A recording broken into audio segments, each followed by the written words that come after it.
কৈলাসা মহাদেবী দক্ষিণাঙ্গুষ্ঠ পদে মম। বিষ্ণু চক্র দ্বারা খণ্ডিত 51 পীঠের একটি খণ্ড এখানে পতিত হইয়াছিল, সেটি হচ্ছে ডান পায়ের বুড়ো আঙুল। সেই থেকে আমাদের কিলোগ্রাম মহাপীঠস্থান। অন্যদিকে রাবণের পুত্র মহিরাবণের বাস ছিল পাতালে।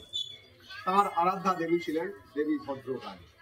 রাম রাবণের যুদ্ধ চলাকালীন পিতার পরম শত্রু রঘুকুলপতি শ্রী রামচন্দ্র এবং তার ভাই লক্ষণকে দেবী ভদ্রকালীর সামনে বলি দেবার উদ্দেশ্যে পাতালে নিয়ে যান মহিরাবণ। বলি তো হন না, উল্টে হনুমানের কেরামতিতে উল্টে মহিরাবণী বধ হয়ে যান। তখন দেবী ভদ্রকালী শ্রী রামচন্দ্রকে বলেন, আমার সেবককে তোরা বধ করলি, তাহলে আমার পূজা অর্চনা কিভাবে হবে? তখন শ্রী রামচন্দ্র দেবীকে জিজ্ঞাসা করেন, আপনি কোথায় প্রতিষ্ঠিত হতে চান? তখন দেবী বলেন, পৃথিবীর মধ্যস্থল কিলোগ্রামে রয়েছে এক সতীপীঠ, আমি সেই সতীপীঠেই প্রতিষ্ঠা লাভ করতে চাই।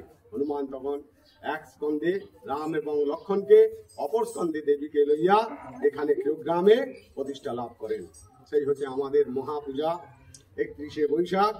তা আমরা কিলোগ্রামবাসীগণ যাতে পূজা সুষ্ঠুভাবে সম্পন্ন হয় এবং আমাদের যে বৈশাখ মাসে যে সমস্ত বিধিনিষেধগুলো আছে যাতে আমরা সবাই মিলে পালন করি, সেইভাবে আমরা অঙ্গীকারবদ্ধ হচ্ছি।